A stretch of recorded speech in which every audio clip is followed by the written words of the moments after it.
Welcome to the Off Duty podcast, where medical doctors talk about health, life, and everything in between. Today, we're going to be talking about the advent of technology, specifically those search engines, AI, and how that is influencing our health seeking behavior. I'm here with Kofi and Steve. My name is Joey. We are off duty and the mics are on. Let's talk. So, we're talking about how the advent of these new tools, AI, is influencing how we are seeing people in the hospitals these days. Care to share your thoughts? I think it helps me because I don't know. I currently can't even imagine a life without AI.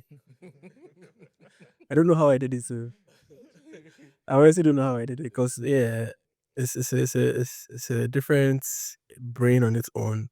It has its benefits definitely, but for me, I think it's helped me to a great extent.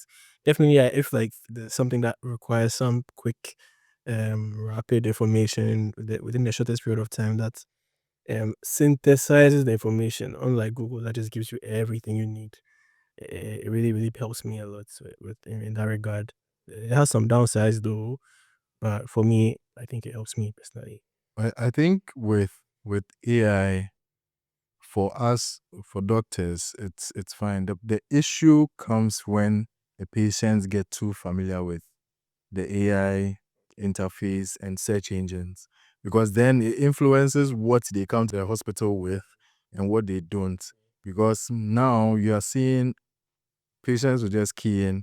I'm 35 years old. I'm having stomach pain. I've been vomiting twice. I've been having diarrhea. Please, what is wrong with me? Sometimes they even greet the AI self before this, and then the please, exactly. They're like, please, what?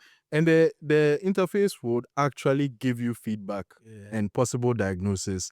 And sometimes, if you feel like, oh, maybe this is something I can manage at home, you end up doing all sorts of things at home. And then for it could be some ruptured appendix or something of that sort requires immediate. that requires like surgery or immediate action, and then you stay home and then it gets worse, and then you come to the hospital and Natural remedies for stomach pain. Guy, yes. like I feel like even though it's helpful in certain situations, and especially when it comes to patients, it's not really advisable to self-diagnose. And because I've had situations where a patient will come to me and says, doctor, I have esophageal cancer. Like, how did you get to this diagnosis? So Okay, so usually I ask them, what do you think that is? it's like, oh, doctor, I go down that rabbit. Why? Doctor, I think I have esophageal cancer. Like, where's the like, what have you done? Yeah. And it's all because they just inputted some symptoms on the internet and they came up with diagnosis, and they usually attribute the worst diagnosis to themselves. Yes. They would never say, oh, maybe it's a sore throat. They are going straight to the cancer in Satan's, and it is what they have. For Die you're coughing. That's the outcome of the search.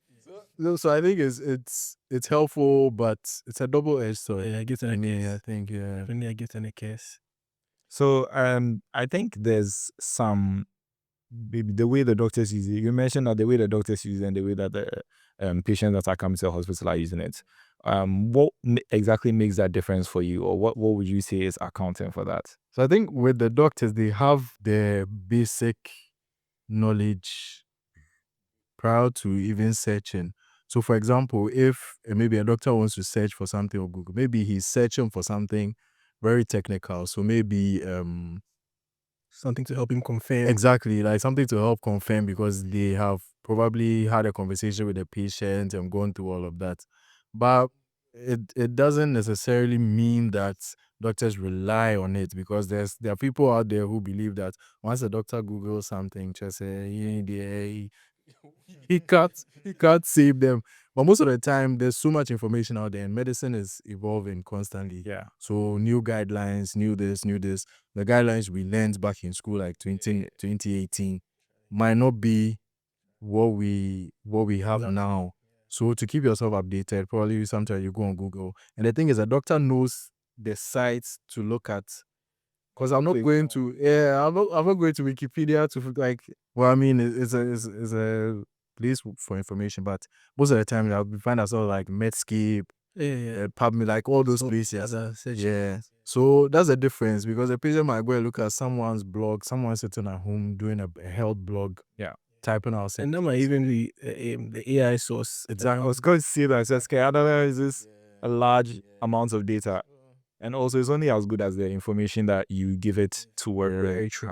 So, I mean, if you need to tailor your diagnosis or management plan, you can ask specifically what you are dealing with. I have so and so a person that is having, what are the best treatment methods, or what is current best evidence, things like that. Exactly. Which are more technical in terms of using the AI. Yeah. I mean, I generally tend to welcome it if patients actually use it. I don't bash them so much, because yes, it's a tool for everybody. I don't really bash them so much. I welcome it. If you search for something and you think that's what you have, we can have a discussion about it. For all you know, AI is leading you down a path you're not supposed to even take. Exactly. Someone once came to me and says, "Oh, I want to do D-dimer. I want to do Doppler ultrasound of the," and I'm like, "Why do you want to do these things?" "Oh, I've been having some knee pain," and I'm like, and it's not really related. Most of these things you're going to do will come out negative, and they cost a lot of money. Exactly. Why not do something least invasive, least expensive? See how we can take it from there, and then they actually tend to understand that a bit better. Yeah, of course, there'll be a few bad nuts in there.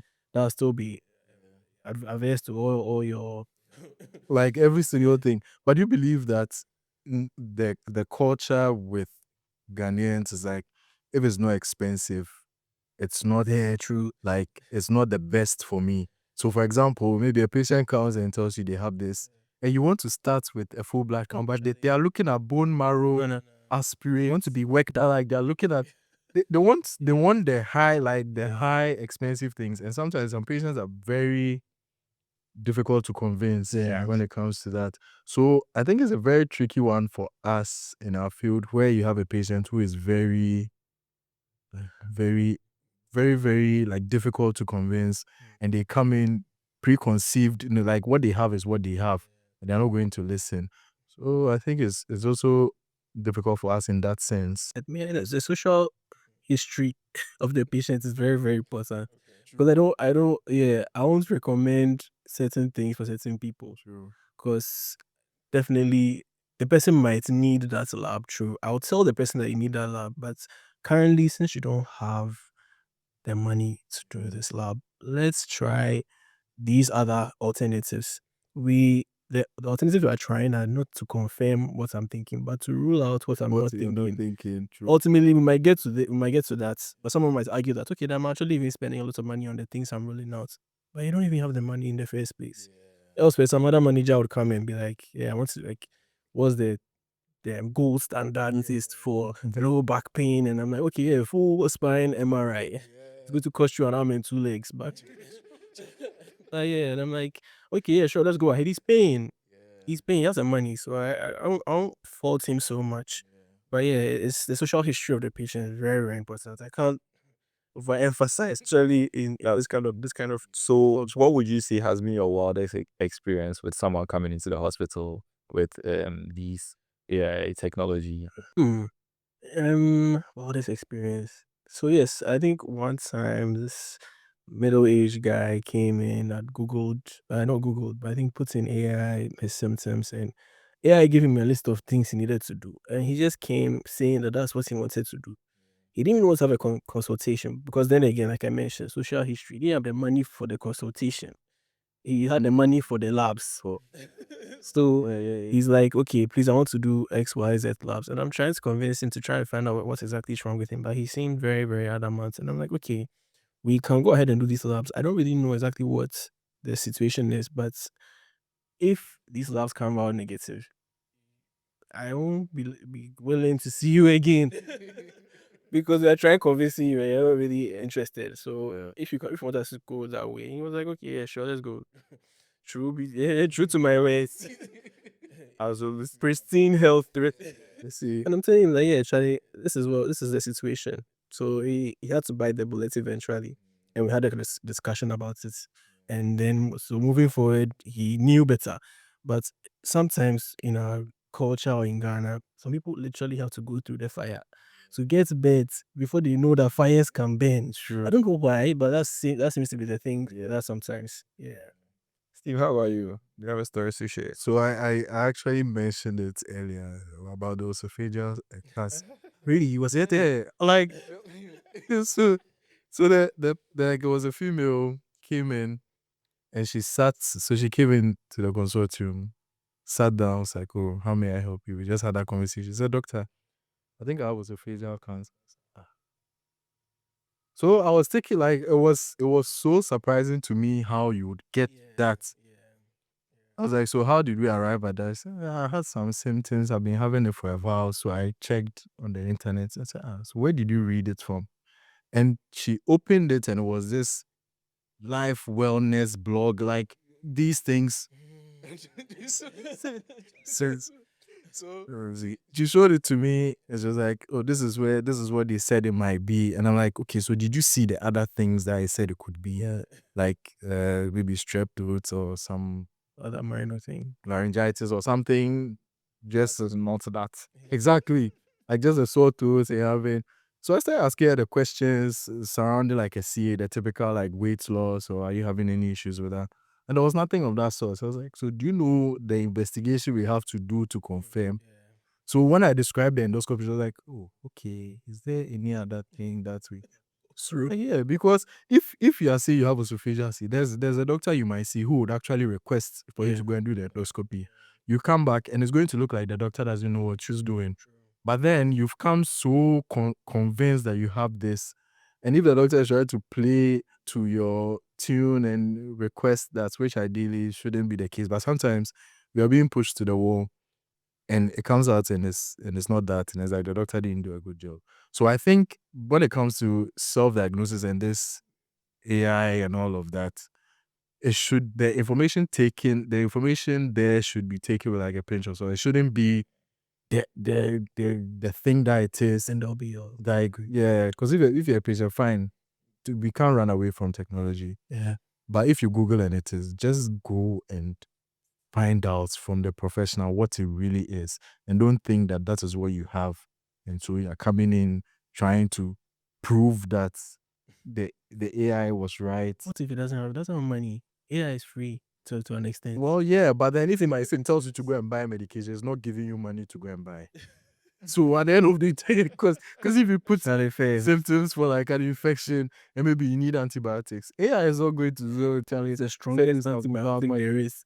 Charlie, things. It give you the most expensive one that you can't even afford. Meanwhile, something basic could have saved you. It's crazy. I think it's a topic that isn't talked about enough when it comes to like our setting and things these days. Because technology is advancing, and very soon we might even have like AI doing much more crazy Coming for our jobs. No, I don't think it can. I don't think that will be it. With health, but specifically, there's always going to be the need for some human hands-on interaction, some human aspect. Because there are times where you've put something in AI like, what is this? Like, why do you sound like So I have a senior colleague that's always going on about don't abdicate your humanity because of the AI. It can give you information, but you need to be able to synthesize that information, teach it what it's supposed to give you exactly, and then that will be more helpful for your situation. Well, what about you? Have you heard any? I Out of the many, which one? Because we see it every time. I'm not sure there's a doctor who has it as a rainbow. Yeah, I mean, usually for me, I deal with people that have seen one or two symptoms, that maybe some odd behaviors or some odd, some twitches here and there, and they want to know if it's a problem. They Google, they come with a list of diagnoses, but oftentimes, for me, I deal with a lot of psychiatric components, should I say. So that disease will come in a constellation of symptoms. It won't be just the one thing.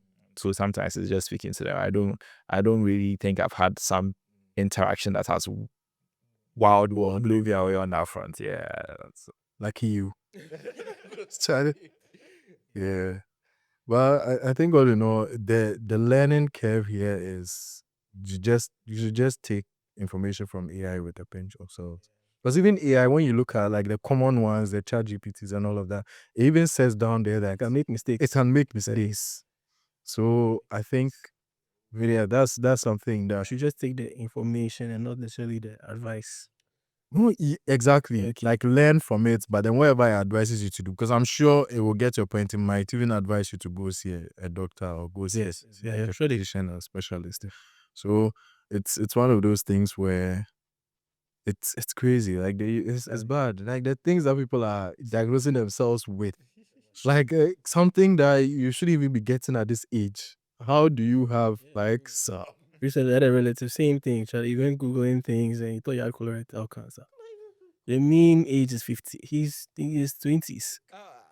90% of the people who have this condition are over 50. Yeah. How do you end up? Maybe he's the out like and that's how somebody will convince them say, well, true, it could be the but then something else was He might be the first person actually in Africa.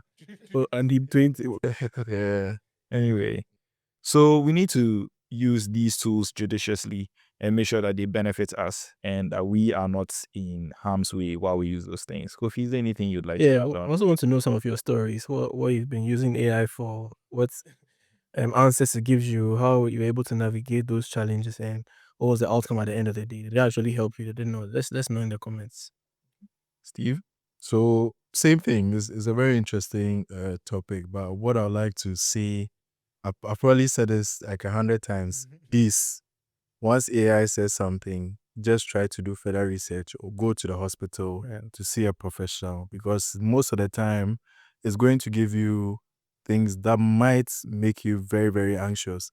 And if you don't go see a specialist or a doctor, you might be living in that anxiety and it may lead you to try all sorts of remedies, which will eventually land you in like higher costs as compared to if you had gone to see the doctor in the first place. So just some advice that I have. Then you can also share your stories.